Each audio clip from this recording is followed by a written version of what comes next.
आज 7व्या दिवशीही संपूर्ण देशाचं लक्ष असलेल्या शिवसेना पक्ष आणि चिन्हाबाबत सुप्रीम कोर्टात सुनावणी पार पडली।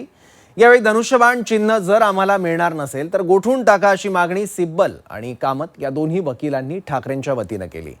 यावेळी आम्ही शिंदेंना अपात्र ठरवू शकतो का असा प्रश्न न्यायमूर्ती बागची यांनी कामत यांना केला। आजच्या सुनावणीत ठाकरेंच्या वकिलांनी कोणकोणते महत्त्वाचे मुद्दे युक्तिवादादरम्यान मांडलेत आणि त्यावर एकनाथ शिंदेंनी काय प्रतिक्रिया दिली आहे पाहूयात। धनुष्यबाण चिन्ह आम्हाला द्या नाहीतर गोठवा। कपिल सिब्बल कामतांचा कोर्टात युक्तिवाद। 2 वर्षांपासून सिब्बल तेच ते बोलतायत, शिंदेंचा पलटवार। विधानसभा अध्यक्षांनी शिंदे गटाच्या आमदारांना अपात्र ठरवण्यास दिलेला नकार आणि निवडणूक आयोगाने शिंदेंच्या गटाला पक्ष म्हणून दिलेली मान्यता अशा दोन्ही निर्णयांविरोधात ठाकरे गटानं दाखल केलेल्या याचिकांवर आजही सुनावणी पार पडली। शिवसेना पक्ष आणि चिन्ह कुणाचं यावरून सुप्रीम कोर्टात आज 7व्या दिवशीही कपिल सिब्बलांनी युक्तिवाद केला। पक्षांतर हे पाप आहे, त्याला प्रोत्साहन देऊ नका असं सिब्बल म्हणाले। तसंच विधिमंडळातील संख्याबळाच्या आधारावर पक्षांतराला मान्यता दिली तर भविष्यात अशा बंडखोरीला खतपाणी मिळेल असंही सिब्बल यांनी नमूद केलं। सिब्बल यांच्या युक्तिवादानंतर ठाकरेंच्याच वतीनं देवदत्त कामत यांनी बाजू मांडली। संपूर्ण युक्तिवादादरम्यान काय काय घडलं पाहूयात। राजकीय पक्षाचं नेतृत्व कोणाकडे आहे याची नोंद निवडणूक आयोगाकडे होती असं सिब्बल म्हणाले। राजकीय पक्षातील वाद असताना विधानसभा अध्यक्षांनी चौकशी करणं गरजेचं होतं। निवडणूक आयोगाने कोणताही विचार न करता पक्ष आणि चिन्ह शिंदे गटाला दिलं असं सिब्बल म्हणाले। 21 जून रोजी पक्षात फूट नव्हती, नंतर मागच्या दारानं आमदार गेले असंही सिब्बल म्हणाले। 26 जून पर्यंत शिंदे गटाने राजकीय पक्षाचा दावा केला नव्हता। 10व्या अनुसूचीनुसार विधिमंडळ पक्ष म्हणजे राजकीय पक्ष नव्हे। आमदार हे राजकीय पक्षाचे सदस्य असतात, त्यांना पक्षाचे निर्देश पाळावे लागतात। आमदारांना दुसऱ्या पक्षात विलीन होता येतं, मात्र पक्षावर दावा करता येत नाही असं सिब्बल म्हणाले। आमच्याकडे आमदार आहेत म्हणून पक्ष आमचा हा युक्तिवाद पोकळ असल्याचंही सिब्बलांनी म्हटलं। एखाद्या पक्षाचे आमदार नसले तरी तो पक्ष निवडणूक आयोगाकडे नोंदणीकृत असतो। 10व्या अनुसूचीचा उद्देशच पक्षांतराला सुरुवातीलाच आळा घालणं असल्याचंही सिब्बलांनी अधोरेखित केलं। 21 जूनच्या घटनांच्या वेळी पक्षात फूट नव्हती। शिंदे गटाकडे कायदेशीर बचावाचा आधार नव्हता। विधिमंडळ पक्षाला मूळ राजकीय पक्ष मानता येत नाही। वर्षानुवर्ष बेकायदेशीर स्थिती कायम राहिली म्हणून ती कायदेशीर ठरू शकत नाही असंही सिब्बलांनी म्हटलं। शिंदे गटाच्या आमदारांनी अध्यक्षांसमोर 2018ची पक्षघटना सादर केली होती। नंतर 2018ची पक्षघटना सादर करणं ही वकिलांची चूक असल्याचा दावा करण्यात आला असं सिब्बल म्हणाले। 39 आमदारांच्या प्रतिज्ञापत्रात 2018ची पक्षघटना नमूद, मग ही केवळ चूक की हे कारस्थान आहे असा प्रश्नही कपिल सिब्बलांनी उपस्थित केला। घटनापीठाने निर्णय दिल्यानंतर विधानसभा अध्यक्ष त्याच्या विरोधात निर्णय कसा घेऊ शकतात असाही सवाल केलाय। देवेंद्र फडणवीस यांच्या राज्यपालांना लिहिलेल्या पत्राचाही सिब्बल यांनी उल्लेख केला। शिंदे गट सुरत मार्गे गुवाहाटीला गेला। गुजरात आणि आसाममध्ये भाजपची सत्ता होती असंही सिब्बल यांनी अधोरेखित केलं। शिंदे यांनी आपल्या पाठीशी महाशक्ती असल्याचं म्हटलं होतं असंही सिब्बल म्हणाले। शिंदे गटाला एका राष्ट्रीय पक्षाचा पाठिंबा असल्याचा सिब्बल यांचा दावा। सुरत गुवाहाटी दौरा आणि त्यानंतर भाजपसोबत सरकार स्थापनेचा घटनाक्रम महत्त्वाचा आहे। राज्यपालांनी फ्लोअर टेस्टचे निर्देश देण्यामागे विधिमंडळ पक्षाचा ठराव कारणीभूत, मात्र ही कृती सुभाष देसाई प्रकरणात चुकीची ठरली असंही सिब्बलांनी सांगितलं। धनुष्यबाण चिन्ह गोठवायला हवं होतं असं सिब्बल म्हणाले। यानंतर देवदत्त कामत यांचा युक्तिवाद सुरू झाला। कामत म्हणतात, विधानसभा अध्यक्ष कर्तव्य बजावण्यात अपयशी ठरले तर न्यायालयानेच आता योग्य तो निर्णय घ्यावा। सर्व प्रकरणांमध्ये न्यायालयाने आमदारांना अपात्र ठरवलं होतं असंही देवदत्त कामत यांनी म्हटलं। त्यानंतर एकनाथ शिंदे यांनी विधिमंडळ पक्षात बहुमत नेमकं कधी गाठलं हा खरा प्रश्न असल्याचं कोर्टाने म्हटलं। त्यावर विधिमंडळ पक्ष निवडणुकांसाठी उमेदवार देऊ शकत नाही हे सुभाष देसाई प्रकरणात स्पष्ट झाल्याचं कामत म्हणाले। अपात्रतेबाबत चुकीचा निर्णय झाल्यास त्याचा चिन्हाच्या वादावर परिणाम होईल। अपात्रतेच्या याचिकेवरील निर्णय चुकीचा ठरल्यास त्याची घोषणा रद्द होऊ शकते असंही कामत यांनी म्हटलं। यावर आम्ही आज शिंदेंना अपात्र घोषित करू शकतो का? आम्ही अध्यक्षांची भूमिका घेऊन त्यांना अपात्र ठरवू शकतो का असं न्यायमूर्ती जयमाला बागची यांनी म्हटलं। यावर न्यायालयाने अपात्रतेचा अंतिम निकाल हा केवळ पूर्वलक्षी मान्यता असल्याचं आधी स्पष्ट केलं असं कामत यांनी अंडरलाईन केलं।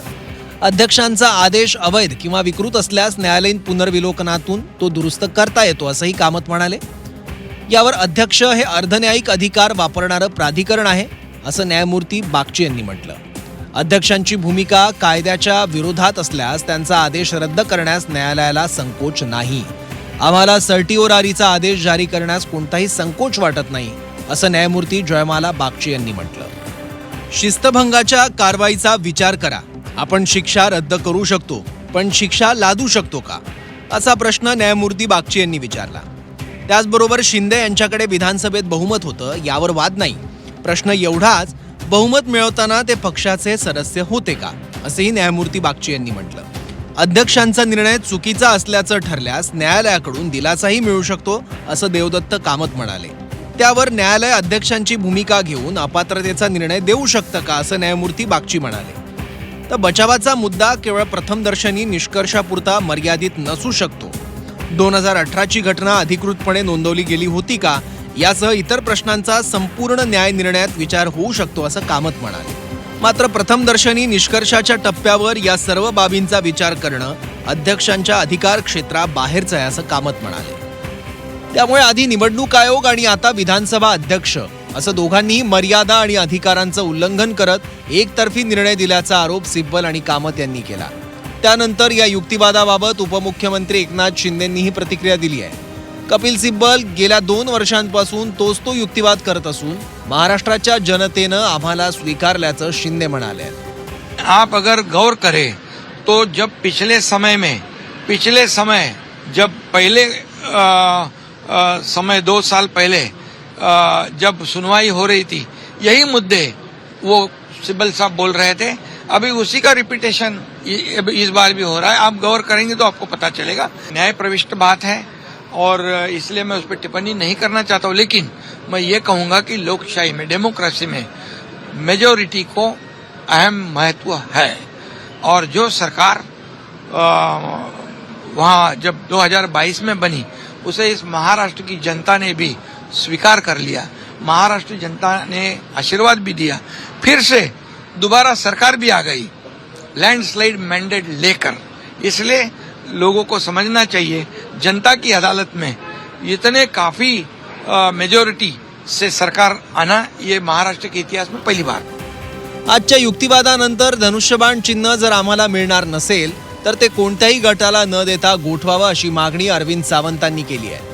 तर संपूर्ण पक्ष आमच्यासोबत असून बाळासाहेबांचं चिन्ह गोठवण्याची मागणी ठाकरे कशी करू शकतात, असा सवाल शिवसेनेच्या राजू वाघमारेंनी केला आहे.